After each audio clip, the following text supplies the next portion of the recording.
Gold, trusted gold buyers. మీరు తాకట్టు పెట్టిన బంగారాన్ని విడిపించి ఈ రోజు ఉన్న మార్కెట్ ధరకు కొనబడను.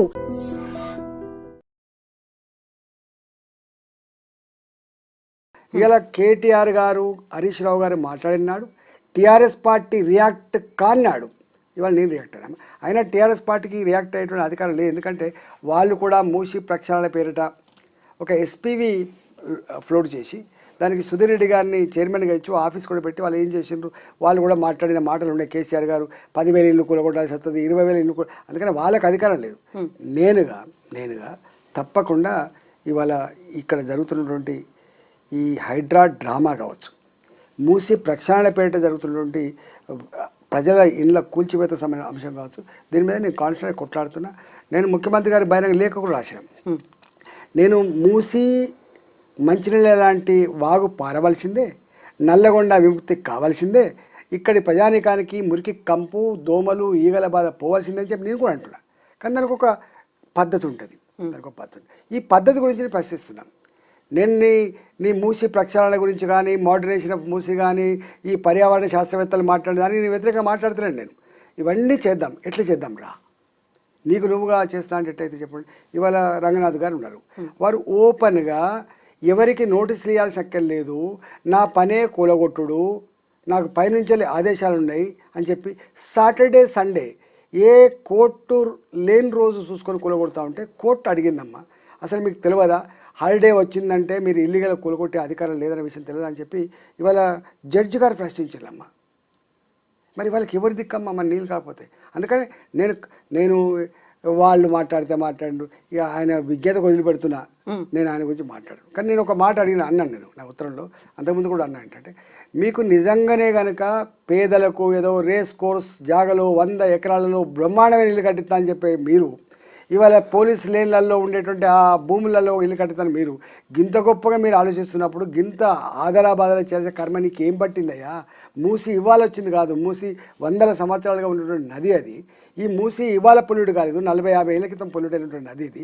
దీన్ని ఎట్లా ప్రక్షాళన చేయాలో ఇవాళ కాకపోతే ఇంకో 10 రోజుల తర్వాత చెయ్యి, 1 మంత్ తర్వాత చెయ్యి, నివృత్తి చేసిన బాధ్యత నీకు లేదా అనేది నా ప్రశ్న. అందుకల్లా నేను అన్నాను, ఇవాళ మీరు ఏదో 5,000 రూపాయలు ఇచ్చి మాట్లాడిస్తున్నారు, మీరు రెచ్చగొడుతున్నారు మీరు అనేది, ఇది నిజమే అయితే మీ నిర్ణయమే నిజమని చెప్పి ప్రజలు భావిస్తే మీరు నేను ఇద్దరం కలిసి గన్మెన్ లేకుండా పోదాం, ఇటుపక్క ఒకరోజు పోదాం, అటుపక్క ఒకరోజు పోదాం, ప్రజలు ఏమంటారో విను. ఒకవేళ నిన్ను శబాష్ అని కనుక ప్రజలంటే నిన్ను ముక్కు నేలకు రాసి నా ఎంపీ పదవికి రాజీనామా చేసి ఇవాళ శబాష్ రేవంత్ రెడ్డి గారు అని చెప్పి నేనే చెప్పిపోతా అని చెప్పాను. ఇంతకంటే ఎక్కువ ఎంత చెప్పండి. అందుకని నాదేం మారలే, నా ఆలోచన మారలేదు, నా కమిట్మెంట్ మారలేదు, నా ప్రజల పట్ల నా తపన మారలేదు. ఎక్కడ అన్యాయం ఉంటుందో అక్కడ ఈటలో ఉంటాడు, ఈటలు బట్టి బెదిరిస్తే అదర కొడితే గివి చేస్తా గిట్లా భయపడ్డాడు కాదు.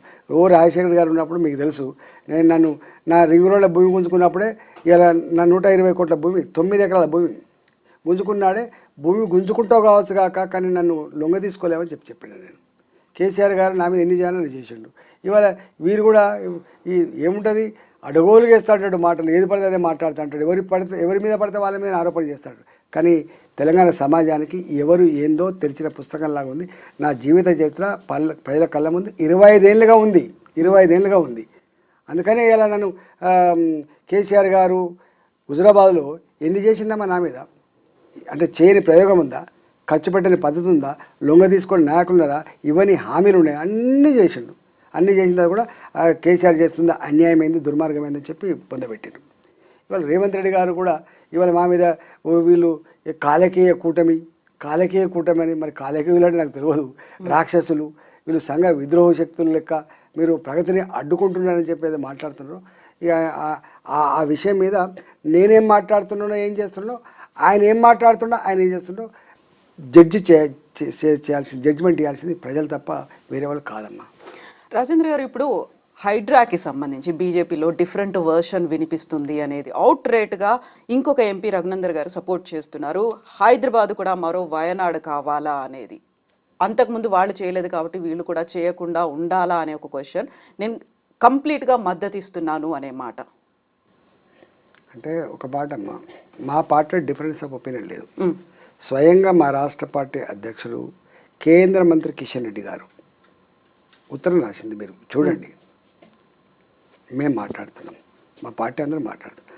వారికి అక్కడ లోకల్గా ఏమైనా వ్యక్తిగతమైన ఉండొచ్చు, కానీ వారిది కూడా రేవంత్ రెడ్డి గారి ప్రభుత్వం ఏ ప్రగతికామకమైన నిర్ణయం తీసుకుంటూ దానికి నాకు వెల్కమే కానీ పేదల ఇల్లు కూలగొట్టమని దానికి నా మద్దతు లేదు అని చెప్పిండు ఆయన. దేనికైనా ఒక లీగల్ ప్రొసీజర్ ఉంటుంది, ఆ ప్రొసీజర్ ఫాలో కావాలని చెప్పిండు ఆయన ఎక్కడ డిబేట్ కాలేదు. అందుకని భారతీయ జనతా పార్టీ ఒకటే వాయిస్తో ఉంది, ఒకటే ఎజెండాతో ఉంది, పేదల పక్షాన్నే ఉంది Bharatiya Janata party. So supreme court ఇచ్చినటువంటి తీర్పే అల్టిమేట్ తీర్పు, ఇంకా ఆ తర్వాత ఏ కోర్టుకు వెళ్ళినా లాభం ఏంటి? ఇప్పుడు వీళ్ళు హైకోర్టు దాకా వెళ్ళడం, లేకుంటే అక్కడ స్టేస్ తెచ్చుకోవడం అవసరమా అనే మాట రఘునందన్ అంటున్నారు. ఎవరు చేసినా ఒకటి మాత్రం ఈవెన్ సుప్రీంకోర్టు ఆఫ్ ఇండియా కూడా జడ్జిమెంట్ ఇవ్వచ్చు, హైకోర్టు కూడా జడ్జిమెంట్ ఇవ్వచ్చు. మారిన పరిస్థితులకు అనుగుణంగా ఎప్పటికప్పుడు ఇట్లాంటి ఇష్యూస్ని సమీక్షించాల్సిన బాధ్యత ప్రభుత్వాల మీద ఉంటుంది, కోర్టుల మీద ఉండదు. కోర్టులకు ఏముంటుందమ్మా, ఇప్పుడు చెరువులు వాటర్ బాడీ డిస్మాండిల్ చేయొద్దు. కానీ సుప్రీంకోర్టు జడ్జిమెంట్ ఉన్నప్పటికి కూడా ఇవాళ బతుకమ్మకుంట ఎక్కడ పోయింది, యూసుఫ్ కూడా చెరువు ఎక్కడ పోయింది, మాసప్ ట్యాంక్ చెరువు ఎక్కడ పోయింది? ఇంతెందుకమ్మా నీ హుస్సేన్ సాగర్ మక్తా కట్టబడేటువంటి మొత్తం కాలనీలు కట్టబడ్డాయి. ఆ తదుపరి కదా మీకు ఇది వచ్చింది, ఈ రోడ్ వచ్చింది, నక్లెస్ రోడ్ వచ్చింది. నక్లెస్ రోడ్ వచ్చిన తర్వాత కూడా కదా ఈ జలవిహారాలు వెలిసినాయి. నక్లెస్ రోడ్ వచ్చిన తర్వాతనే కదా ఇవాళ అనేక రకాల ఫుడ్ కోర్టులు అయినాయి, అక్కడ పెద్ద జాతర లెక్క అయినాయి. అందుకని ప్రభుత్వాలు చేసినాయి. ఈవెన్ ఇంతెందుకు కరీంనగర్లో ఉన్న కలెక్టరేట్ కూడా చెరువులో కట్టబడ్డదే, మునిగిపోయింది. నా కమలాపూర్లో కట్టబడ్డటువంటి ఎంఆర్ఓ ఎంపీడో ఆఫీస్ ఒక చెరువులో మునిగిపోయిందే. ఇవాళ ఇక్కడ చాలా చెరువులు ఇప్పటికీ డిస్మాంటిల్ అయిపోయినాయి. ప్రభుత్వమే చేసింది, ప్రభుత్వమే డిస్మాంటిల్ చేసి ప్రజల అవసరం కోసం వాడుకున్నది ప్రభుత్వమే. అక్కడక్కడ ఈ చెరువులలో పట్టాలు ఇచ్చింది, 60 గజాలు 80 గజాలు పట్టాలు ఇస్తే 40 ఏళ్ల క్రితం 50 ఏళ్ల క్రితం వాళ్ళు ఇల్లు కట్టుకున్నారు వాళ్ళు. కొంతమంది అయితే అసలు ఈ పట్టాలు పొందినప్పటికి కూడా మళ్ళీ ఎప్పుడైనా ఇబ్బంది అవుతుందని చెప్పి ఎల్ఆర్ఎస్ కింద రెగ్యులైజ్ చేసుకున్నారు. గుర్తుపెట్టుకోండి, ప్రభుత్వాలు ఇచ్చినాయి అవన్నీ. దాని మీద వాళ్ళను ఒక వ్యూ తీసుకోవాల్సి అక్కడ ఉండదు. గత ప్రభుత్వాలు చేసినటువంటి తప్పుకు చెంపలేసుకొని వాళ్ళ ఇంటి జాగకు వాళ్ళ ఇల్లు కట్టుకునేటువంటి దానికి వాల్యూ కట్టించి వాళ్ళకి ఎక్కడ రిప్లేస్మెంట్ చేసేటప్పుడు వాళ్ళకి అమికబుల్గా ఒక సొల్యూషన్ ఉండాలి.